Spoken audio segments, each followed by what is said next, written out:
Welcome. I'm Liz Priestman, the host of IDG's From the Top video interviews as part of our Executive Edge series. It's my pleasure to introduce Trey Reik, a leading expert in the precious metals sector who recently delivered the keynote during our family office event tour across Geneva, Zurich, and Milan, sponsored by SCP Resource Finance. His presentation, Where Does a Gold Trade Stand?, attracted significant interest. So given the enthusiasm for his insights and expertise, I'm delighted to welcome Trey back to share his perspective on the gold market with IDG's audience. This is a unique opportunity to hear from one of the foremost voices in this sector on the current state and future of gold. A very warm welcome to you, Trey.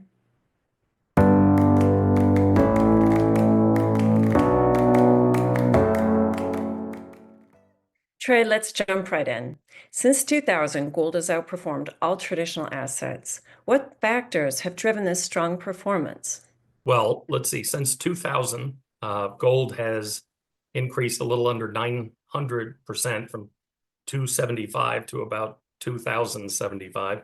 And over that time frame, the S&P's up, 350% gross, and with dividends 600%. Real estate's up sort of 300% as measured by the Dow Jones Real Estate Index. The 10-year Treasury total return index is up about 115%. And believe it or not, the Bloomberg Commodity Index is actually down over that time frame about 14%, which I had to check a couple of times when I first read it. But gold has performed better than most traditional asset classes over that time period. And what's interesting is the consistency of the performance. So if you look at gold in terms of the 9 largest fiat currencies in the world and take that annual average, gold has actually only been down in 3 of the prior 24 years, which is an amazing record when you think about it.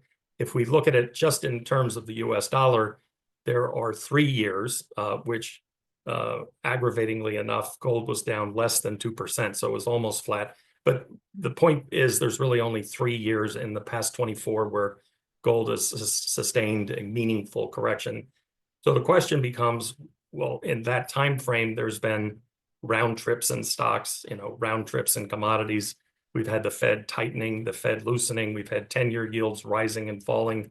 So in all of those different economic and monetary conditions, why is it that gold has had such a consistently positive performance? And everyone has their own idea for what has been the root cause of that. But what we tend to focus on is the fact that this has really been since 2000 and the internet back off, the modern era of unconventional central banking. And in that era, especially weighted towards the last 15 years, we've had an enormous buildup of debt, both in the US and around the globe.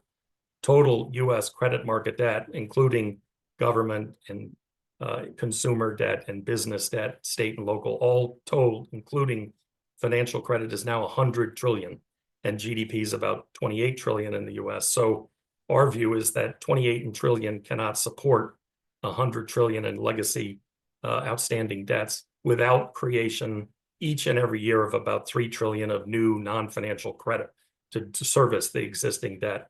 And when the US economy is incapable of that type of non-financial credit creation, the Fed has to step in and bridge the gap. And that's what QE is all about.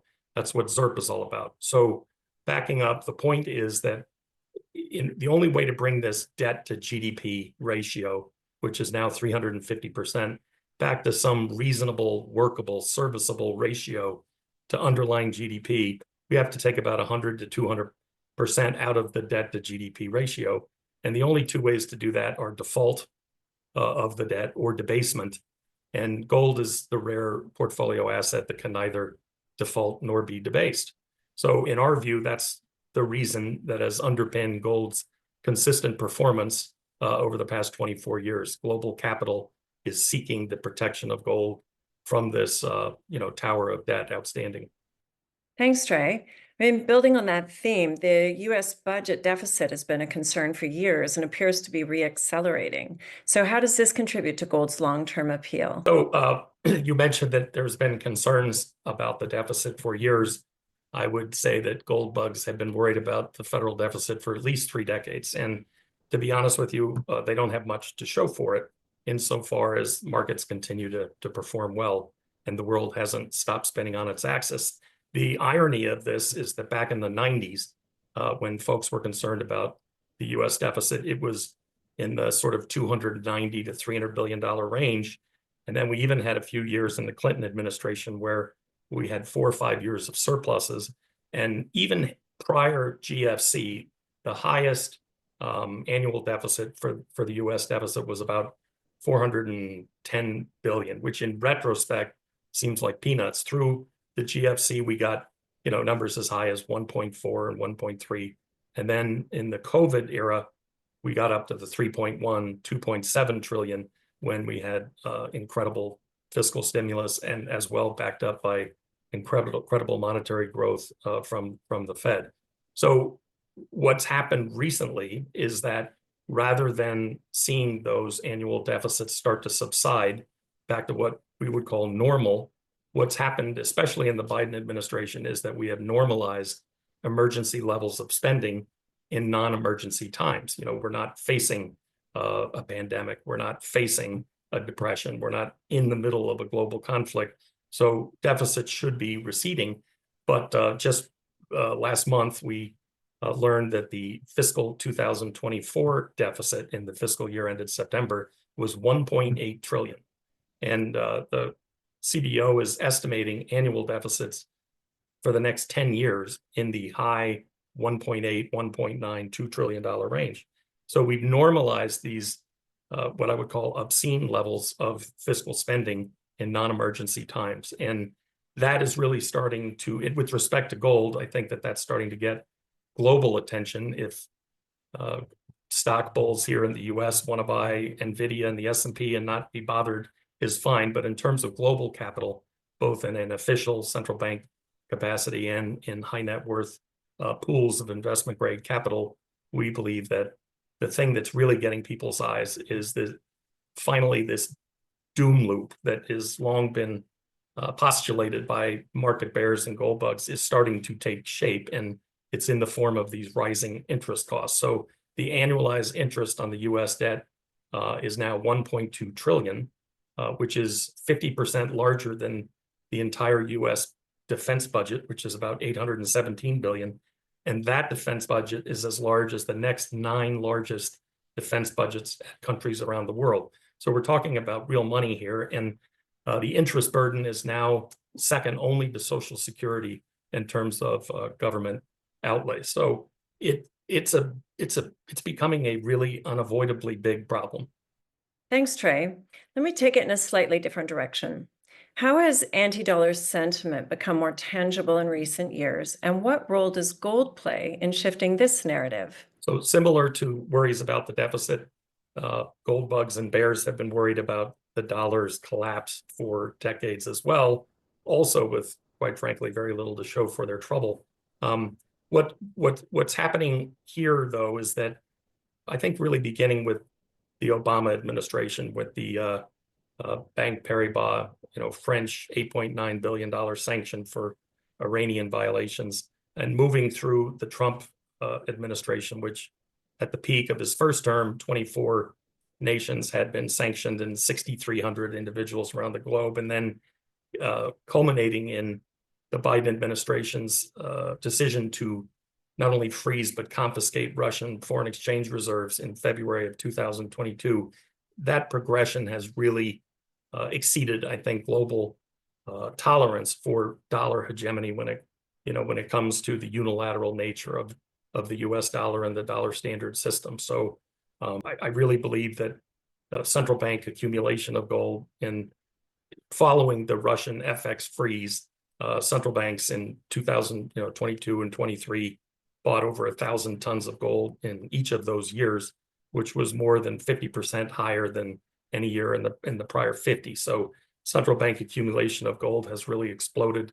And you have organizations like BRICS, which for years have talked about, a BRICS currency, et cetera, really hardening, they're chafing at the bit on the dollar standard system. The annual BRICS summit was just held in October in Kazan, Russia, and it was attended by the 9 BRICS signatories, 27 aspirants who want to join. And All of those countries together are 57% of global population and 47% of global GDP. Growing 5% in the US is 4% of the world's population and 15% of GDP, growing about 2%. So it's quite understandable that the global economy and financial system is looking for alternatives to the dollar moving forward. Importantly, on the BRICS summit, it's important to note that BRICS countries are no longer looking to replace the dollar. They're just looking for different ways to reduce its use. So instead of creating a new BRICS currency, the current focus is on using national currencies and bilateral trade and that type of thing. So adding this all up, I think that gold's allure as both a central bank reserve and an investment grade resting place for capital around the world is set to increase. So, Trey, what role can gold play as a hedge against extremes in the S&P 500? That's really the big question at hand these days, with the S&P trading where it is at all-time highs. And I think it's important to recognize timing is the big question here. But when the S&P is at extended highs, as it was in, say, March of 2000 or in 2008 or today, there's really no asset which has proved more effective in hedging the S&P than gold. And as an example, if we look back to March of 2000 and the internet highs, the S&P was trading around 1,500, and following the post-internet decline, it took 8 years for the S&P to reclaim the 1,500 level in 2008 after falling 52%. And then in 2008 fell 56% all the way to 666. And now we've had this tenfold recovery. My point is, if we go back to the peak, the internet peak, when the S&P was 1,500 and gold was 275, since that 1,500 in the intervening 24 years, if you will, the S&P has recovered admirably from 1,500 to its current level at, say, 6,050. So it's up about 290% on a gross basis. But over that same time frame, gold is up 900%. So in fact, measured from the March 2020 highs of the S&P, the S&P is actually down today 60% in gold terms. So the point of that is that at valuation extremes for S&P and broad equity averages, gold has proven to be the most effective long-term hedge. And from these highs, which I think are in some ways even more egregious than March of 2000, we're pretty confident that it will be the same sort of underperformance in gold terms moving forward. Trey Reik, thank you so much for joining us today and sharing your insights on the gold market. Always a pleasure to hear your perspectives, and I look forward to our next conversation. Stay well.